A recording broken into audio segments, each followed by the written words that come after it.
Bienvenue à toi dans ce podcast et dans ce nouveau podcast, nous allons discuter, je vais te partager ce que j'applique personnellement au quotidien et quelle est pour moi la définition du trading, en tout cas de mon trading qui me correspond, je vais y arriver, qui me correspond à mes émotions, à ma psychologie, à comment je vais pouvoir avoir aussi la vision sur le long terme des choses. Donc, ce que je vais faire en fait au quotidien, et nous allons parler psychologie, et ici les amis, vous l'avez bien compris, c'est que je vais bien faire la dissociation du cerveau réfléchi qui a le système de trading clair et le cerveau primitif, voilà, c'est-à-dire les émotions et les intuitions. Donc sur chaque opération, en fait, il faut que j'ai en tout cas un équilibre optimal, c'est-à-dire je prends un risque émotionnel, entre parenthèses, soit j'ai envie d'acheter ou soit j'ai envie de vendre par rapport à mon analyse technique, par rapport à mon système de trading qui est tout simplement tout simple, c'est-à-dire si par exemple le prix il est à ce niveau-là et qu'il casse ce niveau-là, je vais vendre à partir du moment où par exemple il va toucher un niveau précis, je vais placer mon stop loss là et je vais du coup gérer ensuite mes gains progressivement pour pouvoir profiter du maximum d'amplitude que peut faire le prix et encaisser en même temps des bénéfices sur cette position ou prendre ma perte qui est tout à fait possible aussi. Et donc en fait vraiment faire la dissociation entre ces deux parties du cerveau et toujours, en tout cas essayer d'avoir le meilleur équilibre, l'équilibre optimal comme je dis. Donc ensuite, quand j'ai laissé en fait cette partie émotionnelle de mon cerveau, soit l'envie d'acheter ou l'envie de vendre à ce moment précis-là, je vais, c'est-à-dire je t'ai donné mon intuition, mes émotions, parce que peut-être tu as envie d'acheter, peut-être parce que tu as envie de vendre pour X raisons, et à partir de ce moment, je lui dis maintenant, tu n'as plus à prendre de décision dans mes futures décisions. Et ensuite, du coup, je donne parole à mon cortex préfrontal, pour prendre les décisions les plus objectivement possibles avec le système de trading simple à appliquer, avec les règles. Donc là, en fait, il y a un équilibre entre les deux parties, c'est-à-dire que les deux parties de mon cerveau ont donné un point d'ancrage sur ce trade, sur cette opération-là particulière. Et à partir de ce moment-là, du coup, il y a l'acceptation, tout simplement, en tout cas, que peu importe l'issue de ce trade, le boulot de trader a été fait. Voilà. Réellement, je vous explique ça parce que c'est ma façon de voir les choses. Peut-être encore une fois, et je vous assure qu'il n'y a pas qu'une seule façon de voir les choses. Mais voilà, là, je vous partage quelque chose de vraiment personnel. C'est-à-dire, moi, au quotidien, je vais vraiment travailler ce côté mindset-là. C'est-à-dire qu'en fait, pour moi, le boulot de trader, en fait, il est tout simplement, encore une fois, c'est de travailler sur vous, c'est-à-dire quelles sont mes pensées à partir du moment où je prends cette action. Ok, si par exemple cette action que j'ai prise, c'est mon côté émotionnel, j'y mets quand même une objectivité, c'est-à-dire que j'engage mon cortex préfrontal, mon cerveau qui va rationaliser les choses objectivement, donner sa place aussi pour qu'il ait une parole et qui compare aussi ces deux éléments tous ensemble.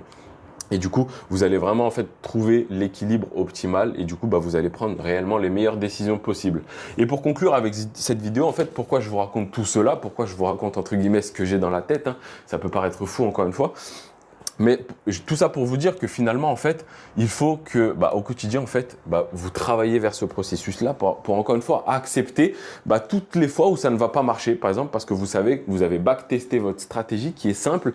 Si par exemple le prix est à ce niveau-là et qu'il a touché ce niveau-là et que dans le passé, par exemple, sur les 20 trades précédents, quand j'ai pris une action, soit d'acheter ou soit de vendre à ce prix-là, j'ai pris cette décision-là, parce que j'ai backtesté encore une fois dans le passé, et statistiquement, vous avez vu que les résultats que vous avez obtenus vous paraissaient assez bons, en tout cas, vous aider à pouvoir justement à durer le plus longtemps possible. Je ne dis pas que cette stratégie vous fasse 40% tout de suite, je ne dis pas qu'il vous faut aussi une stratégie qui a des résultats qui donnent moins 10%, mais ce que je veux vous dire, entre guillemets, c'est que trouver une stratégie simple, voilà, c'est-à-dire soit à ce niveau-là j'achète, soit à ce niveau-là je vends. Je vais récupérer mes bénéfices sur des pourcentages précis par exemple et je vais remonter mon stop loss au fur et à mesure pour pouvoir profiter de l'amplitude maximale que le prix peut apporter parce qu'encore une fois cette règle je l'ai compris et je l'ai assimilée maintenant et je vais vous le rappeler, c'est qu'il est vraiment important de couper ses pertes rapidement et de laisser ses gains faire leur travail petit à petit. Quitte à des fois prendre un petit peu moins de mouvement, mais vraiment laisser en fait les gains se faire petit à petit parce que c'est ce qui fera encore une fois toute la différence. En fait, il faut vraiment éliminer le fait d'avoir peur en fait que le prix nous reprenne ou le fait d'avoir peur de perdre tout simplement parce qu'encore une fois, le travail du trader, pour moi, personnellement, je vous le dis personnellement là, c'est que pour moi, le travail du trader, en fait, il est réellement sur vous-même. Et c'est dans cette conception des choses que voilà, je vous partage tous ces podcasts. Et vraiment, là, si je vous fais cet audio personnellement, c'est que je voulais vraiment vous partager ce point de vue-là, c'est-à-dire analyser le marché au quotidien avec votre côté primitif, voilà, le cerveau qui va décider avec les émotions et les intuitions, et laisser aussi parole à votre cortex préfrontal, décider. C'est-à-dire que les deux auront un équilibre, auront donné leur choix et l'un ne sera pas frustré par l'autre. Quand par exemple vous voulez faire des all-in, ça c'est tous notre cerveau primatif. Hein. Voilà, c'est-à-dire que on a nos émotions qui vont rentrer en compte. Et à partir de ce moment-là, en fait, si vous donnez pas le libre choix à votre cortex préfrontal pour vous dire aussi, lui aussi a une décision, vous allez faire n'importe quoi. Parce que forcément, le côté émotionnel a pris une trop grande ampleur sur le côté sur les deux parties. Donc voilà les amis, j'espère que cet audio t'aura plu. Grosse vidéo je pense de mindset. Et là je vous parle vraiment de ce que j'ai dans la tête. Hein. Vraiment le côté psychologique des choses.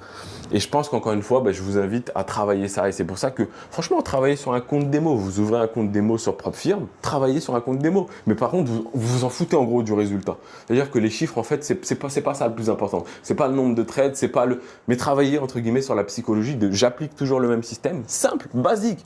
Ne te prends pas la tête à rester 10 ans sur le graphique. Trouve quelque chose qui, dans le passé, t'a donné des résultats, entre guillemets, statistiquement qui sont stables et travaille ça.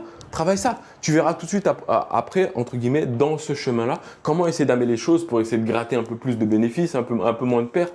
Mais, entre guillemets, travaille déjà quelque chose sur du moyen terme. C'est-à-dire, applique ça, par exemple, sur 30 jours. Tu prends un free trial chez AFTMO, voilà, un compte démo chez AFTMO, excusez-moi, et tu le travailles pendant un mois, tu essaies de faire les objectifs, mais tu respectes, entre guillemets, ton plan de trading simple, et puis tu travailles ton cerveau. Voilà les amis, grosse vidéo. Je vais vous laisser, et puis je vous dis à la prochaine.